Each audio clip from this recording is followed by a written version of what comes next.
muốn lấy xương dễ nữa, các bạn sẽ để ý một chút. Thì các bạn sẽ tham khảo là cái tay các bạn sẽ bóp theo cái phần xương này, các bạn sẽ thấy được cái phần xương nó đi ha. Rồi cái thứ hai thì các bạn sẽ để ý chỗ này, ở đây nè các bạn sẽ đi một cái dao này ha, tôi chỉ các bạn cắt một cái dao này, các bạn sẽ vuốt theo cái phần xương, sát phần xương này xuống này nè. Đó, đi cái mũi dao các bạn vuốt cho tới khúc này, từ đây xuống khoảng gần 8 đến 10 phân ha. Đó, xong các bạn sẽ quay lại thì bắt đầu các bạn sẽ đi cái phần thịt này sát cái phần xương.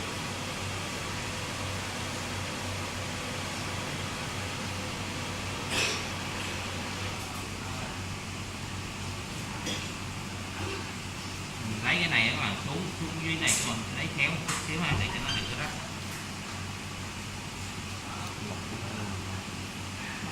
Bỏ xương. Cái này giờ hải sản chiên. Cái này thì bây giờ hải sản nữa thịt không rồi giờ khoảng gì? Anh tặng muối chiên giòn lên ngon rồi. Ngon thì nó hiểu.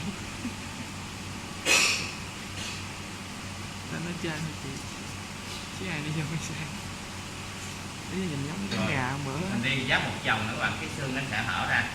Tức là lúc mình mở cái phần này nè các bạn, mở cái phần này theo phần xương này á, là để cái thịt này nó dễ bị bung, nó dễ bung ra, mình dễ lấy xương. Còn nếu các bạn không mở phần đó, các bạn cứ rọc theo phần này tự nhiên, các bạn rọc xuống thì cái thịt nó sẽ bị bó lại, các bạn sẽ lấy rất là khó ha, rất là khó.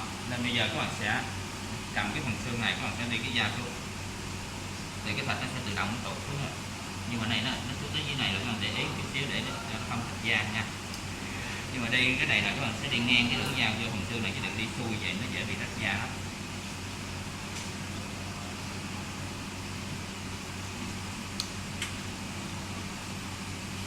Đây này các bạn thấy cái này bằng da lấy kẹp.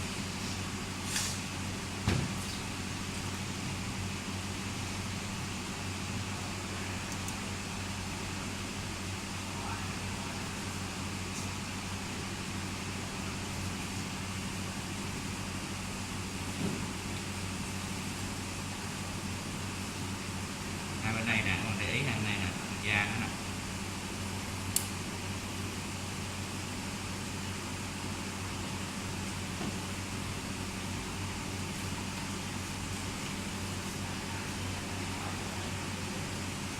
Đây là còn da nó nè ha. Thì mình sẽ cắt phần trong.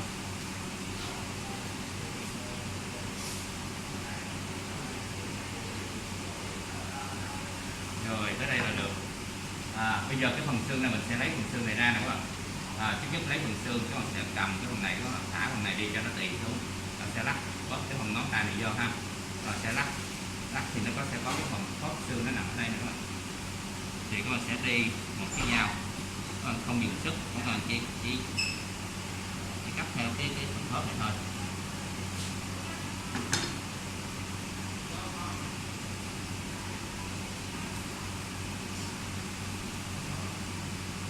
Đó, nó sẽ hở ra nè các bạn, hở thì các bạn sẽ lắc ngang cái lưỡi dao ha, lắc nhẹ.